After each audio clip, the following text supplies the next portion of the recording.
அன்பு கூறுவேன் இன்னும் அதிகமாய், ஆராதிப்பேன் இன்னும் ஆர்வமாய், உம்மை முழு உள்ளத்தோடு அன்பு கூறுவேன், முது பலத்தோடு அன்பு கூறுவேன்.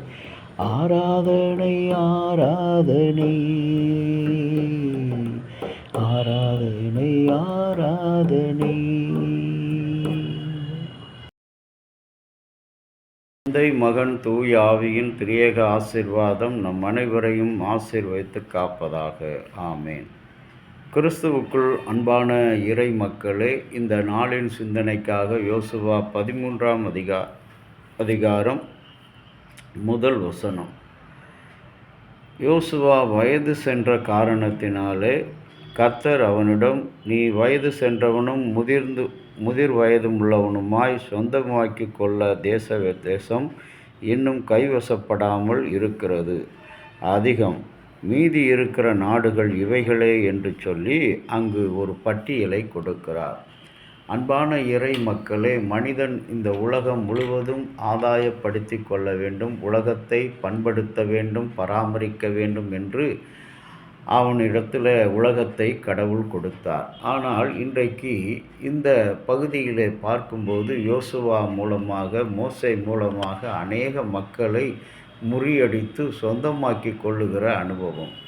ஒருவனை சொந்தமாக்கி கொண்டால் அதனுடைய அர்த்தம் என்னவென்று சொன்னால், அடிமை என்று அல்ல, அவர்களும் நம்முடையவர்கள் என்று நமக்குள்ளே இருக்க வேண்டும், நமக்குள்ளே தங்கி இருக்க வேண்டும் என்று சொல்லி இன்றைக்கு நம்முடைய அனுதின வாழ்க்கையிலே பார்க்கும்போது அநேகர் என்ன செய்கிறார்கள், நம்மோடு இவன் இருக்க வேண்டும், நம்மோடு அவன் இருக்க வேண்டும் என்று சொல்லி உடன் இருந்து கொண்டே ஊறு விளைவிக்கின்ற ஊக்கமற்ற உண்மையற்ற மனிதர்களைத்தான் நம்மை சுற்றி வாழ்ந்து கொண்டிருக்கிறார்கள்.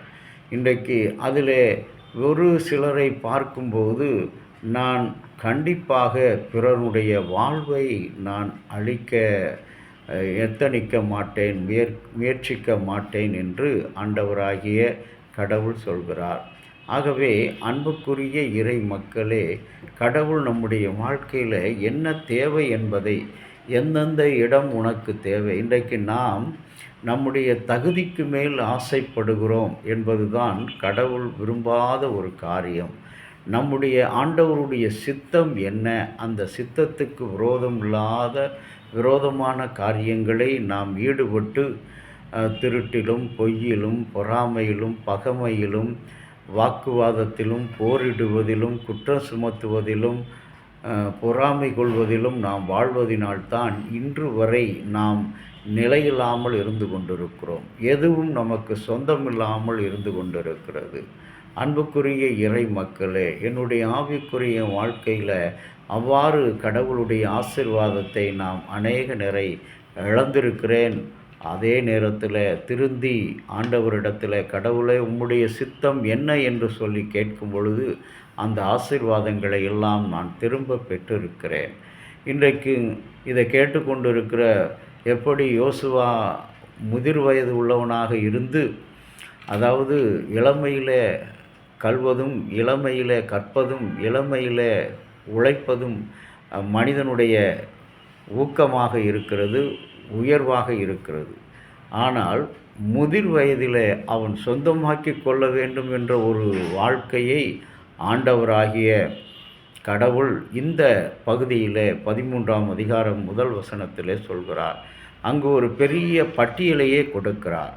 ஆகவே நமக்கு இன்றைக்கு கடவுள் ஒருவேளை எந்தெந்த இடம் நாம் இழந்திருக்கும், ஒருவேளை இது இடத்தை குறிக்காதபடி ஆவிக்குரிய வாழ்க்கையில் நம்முடைய அன்பையும், ரட்சிப்பையும், சமாதானத்தையும், அற்புதங்களையும், ஆரோக்கியமுள்ள குணம் பெறுகிற வாழ்க்கையையும், காயங்களெல்லாம் ஆற்றக்கூடிய வாழ்க்கையும் கொண்டவர்களாக நாம் சுதந்திரித்து கொள்ள அழைக்கப்படுகிறோம். அந்த வயது முதிர்ந்த நிலையிலும் உன்னை வாழ வைப்பேன் என்ற ஒரு அர்த்தத்தை கொண்ட வசனமாக இந்த யோசுவா வயது முதிர்ந்தவனாய் நீ சுதந்திரித்து கொள்ள வேண்டிய இடங்கள் இவை. இன்றைக்கு வயதான நிலையிலும் கூட நம்முடைய வாழ்க்கை வலிமை பெறுகிறது, பலனடைகிறது என்று சொன்னால் அதற்கு காரணம் ஆண்டவராகிய கடவுள் ஒருவரே. தாவீது முதிர் வயதிலும் ஆண்டவரை சேர்ந்தான். இந்த மோசே முதிர் வயதிலும் ஆண்டவரை சேர்ந்தான். யோசுவா முதிர் வயதிலும் கடவுளுடைய வாக்குத்தத்தத்தை பெற்றான்.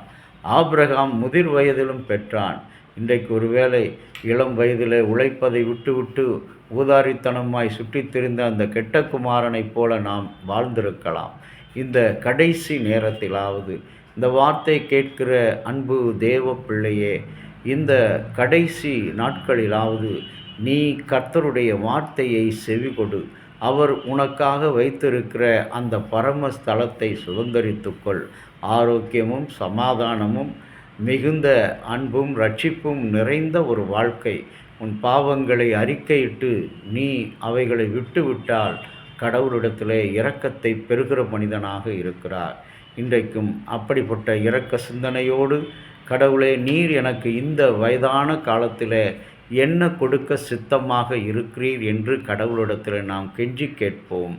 அந்த சிந்தனையோடு இந்த வாழ்க்கையை துவங்குவோம். ஆண்டவர் நம்மை ஆசீர்வதிப்பாராக. ஆமேன்.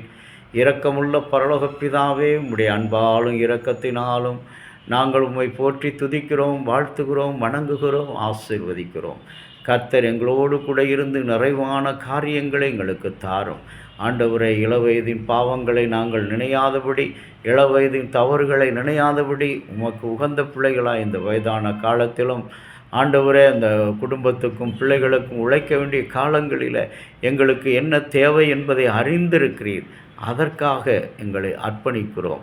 உம்முடைய சித்தத்தை வெளிப்படுத்தும். இயேசுவின் நாமத்தில் நாங்கள் வேண்டுகிறோம் நல்ல பிதாவே. ஆமேன்.